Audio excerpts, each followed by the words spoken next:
Segment 4, National Pastimes. I checked the index in the Thomas Sowell Reader.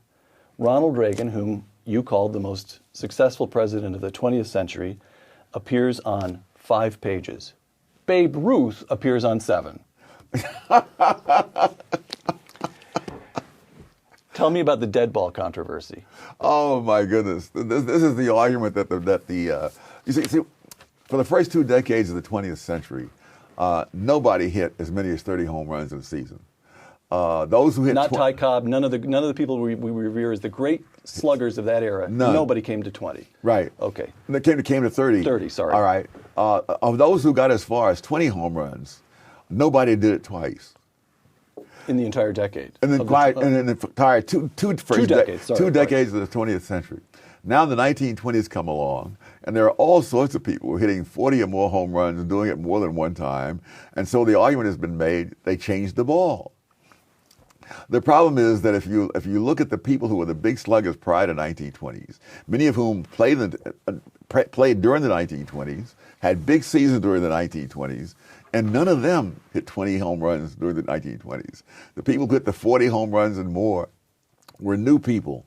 They were people who either came into the league that year, like Lou Gehrig, Mel Ott, and Chuck Klein, or else they were people whose career had begun just before the 20s and reached their peak in the 20s. And what had happened was that they started using the batting style that Babe Ruth used. We have 2 video clips for you to comment on. Ty Cobb. Tell me about that swing. Oh, it's a very level swing. He's hitting line drives. You were taught not to uppercut the ball because you fly out a lot. Okay, which brings us to clip number 2. Babe Here Ruth. we go, the Bambino. Yes. All right, tell me about that swing. He's hitting up.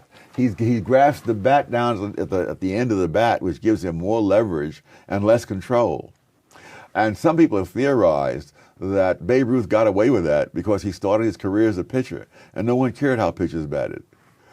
So they didn't correct him. It's a kind of risk-return, meaning it's a riskier way to swing. You have a little less control. Yes. But if you connect, if you have Babe Ruth's shoulders and you connect, so he invented. It's true, isn't it? Yes. It started with Babe Ruth. Oh, absolutely. He invented the an home run. entirely new technique. Yes. Were you a baseball fanatic before you were a Marxist? Do you have one? Yes. So we have one fanaticism that remains throughout your life. Oh, absolutely. All right. The Thomas Sowell Reader, as so often happens, you're writing now the dead ball controversy, where there was a strong preconception shared by many people.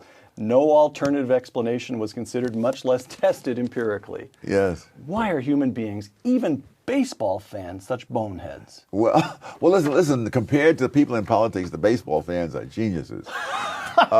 When you look at income data and compare it with baseball data follows a given person throughout a career.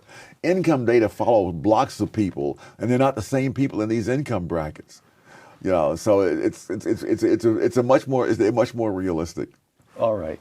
So all those millions of Americans who sense somehow that when they're watching a sporting event, they're watching some authentic slice of reality. Yes. They're right. Yes. All right.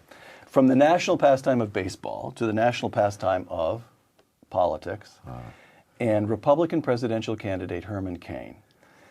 A few days ago, you and I happened to have a brief conversation about Mr. Cain, and I suggested that part of his appeal may well be that he has an authenticity as an African American. Mm-hmm. He was raised in Georgia. His dad was a janitor and a chauffeur. His mother was a cleaning lady. He goes to Morehouse, which is a historically black institution. He really partakes of the black experience in this country in a way that Barack Obama, who's raised substantially by his white mother and his quite well-to-do, I don't know, they're not rich people, but he's raised in well-to-do suburbs and gets a fancy education at Columbia and Harvard. And you said, don't count on it. Don't count on Herman Cain's authenticity cutting much ice. Because you were raised in a ghetto, you said, and nobody cut you too much slack over that. No. People believe what they want to believe, and they wanted to believe that Barack Obama represented the black American experience, which he did not. I mean, how many black Americans go to expensive private schools? prior to going to Columbia, never mind Columbia and the rest of it. But people believe what they want to believe, and they projected their own feelings onto Obama, who had such little track record in politics, that they could do that and believe all kinds of things that were wholly unlikely. But the Tea Party is racist. We know that, don't we? It's like so many things that have been repeated so often that they're regarded as well-known facts. And in this case, I'm afraid it was very cynically done. You may remember the story. You mean denigrating the Tea Party as racist? Oh, absolutely. These people who are now rallying behind Herman Cain. Well, but you see, the key thing was when there was these Congress people walking up Capitol Hill, right. and it was said that all kinds of racist things were said. Now, the media were on the scene with all their recording equipment. Nowadays, everybody and his brother has some kind of recording equipment. iPhone or whatever. That's right. Someone offered $100,000 to anybody who could bring forth one example from that episode where anything racist was said. Nobody has claimed $100,000 yet. Zero.